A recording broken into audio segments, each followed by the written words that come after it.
So we've entered the second week of postpartum, and there's so many different things that are happening during this phase because there's so much healing that started to happen within our bodies, our perineum, our belly, depending on wherever we had maybe some physical traumas from birth.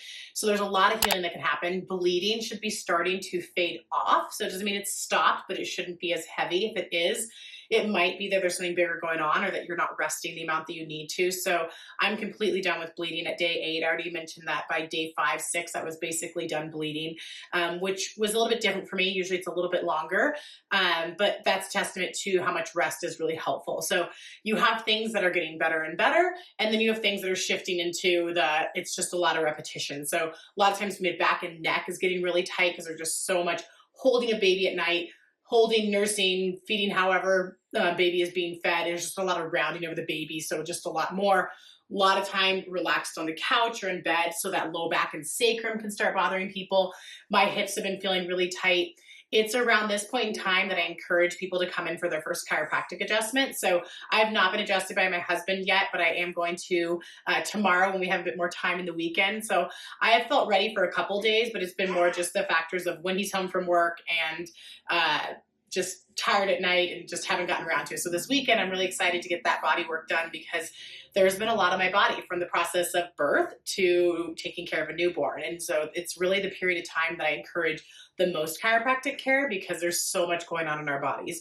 Now, the process of birth, you already understand why the neck and mid back are tight, but birth, the sacrum, which is right here, it's what you have the wings and of your pelvis. So right here, those two come together. Their ilium is what they're called, and they have the sacrum behind it. That sacrum actually rocks back and out of the way. So if I'm going in this direction, out of the way to allow baby to descend into the pelvis. So especially when a baby is descended and someone's had a vaginal birth or they almost had a vaginal birth, meaning that baby was in that pelvis, that sacrum rocks back. And a lot of times it gets stuck in that posterior position, not its full extent of where it'll get when somebody's pushing the baby out, but it'll rock back for birth and then it kind of comes back, but not fully. So chiropractic adjustment can be really helpful to making sure that everything just settles in nicely as the relaxin and everything just starts to wean away.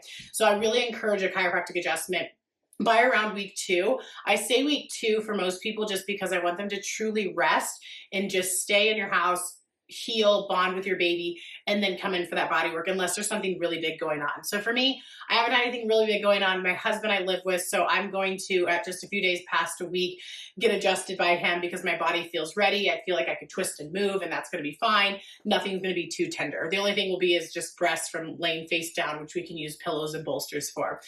So that's the big thing at the week 1 to week 2 mark that I add in is starting to do body work. I've added a massage gun on my hips and I've started doing that mobility work. So all the past stuff that I've already talked about is going to be relevant. So continuing the activations of the core, all the movements that I started adding in with the glute bridges, the side bridges, the dead bug, continuing the breathing, continuing the mid-back mobility, continuing the massage of the abdominal wall, both pressing in and then the fascial pulling.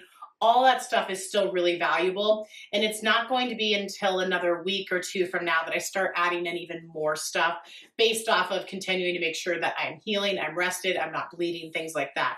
So by around week 2, I encourage that to be the point that someone waits to do a walk. So it doesn't mean they have to walk at week 2, but if they're really dying to get outside and do a walk, I ask them to wait until week 2, give or take a few days. So then I want them to do that first walk at around like a 10-minute walk, less than a mile because walking is going to be, so it's probably going to be like a quarter to half a mile depending on pace.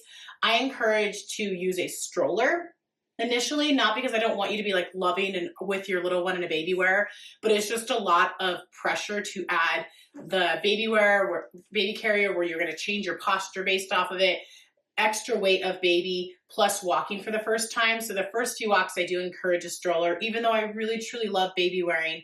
It's to help with that pelvic floor and just to make sure that we're in a good space before we add extra weight and just different mechanics on our bodies. So week 2 is when I say this, the start of week 2. So you've gotten a whole 14 days is when I say a walk is appropriate, and then monitoring After that walk, did you feel sore in your body anywhere, your pelvis, your pelvic floor, knees, anything like that? And then did you have any pressure in your pelvic floor? Was there extra pressure at the end of that walk? If there wasn't, then we can increase the time that we go for that next walk. If there's no pain, no pressure, things like that, then we can increase the next walk to 15, 20 minutes and then gradually increase from there as you're doing your rehab at home. So you have a few differences in terms of what you're adding in this week, with just maybe more adding in more mobility, just because there's been more weeks of holding down. You might be able to add in more activations based off where you're at, or you might just stick to the mobility stuff just because of where you're at. And that's where, when you're working with yourself with postpartum healing, you just have to read your body and know that some days you're just not going to do as much.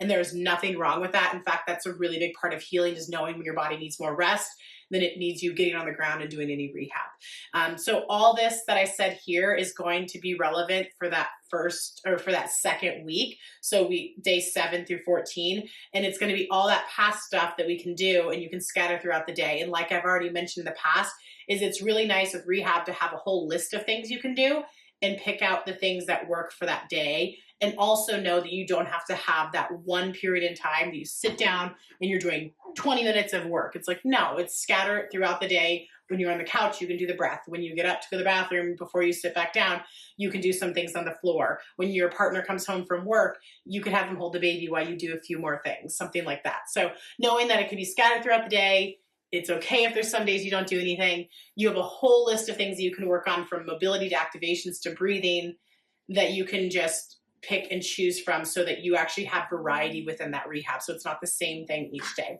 So this is week 2. Those are the things you're going to do. Things you can do as all the past stuff, and just giving you an idea of what the rest of the week looks like. And then knowing that at the end of this week is when you can do your first walk if you feel in a good place.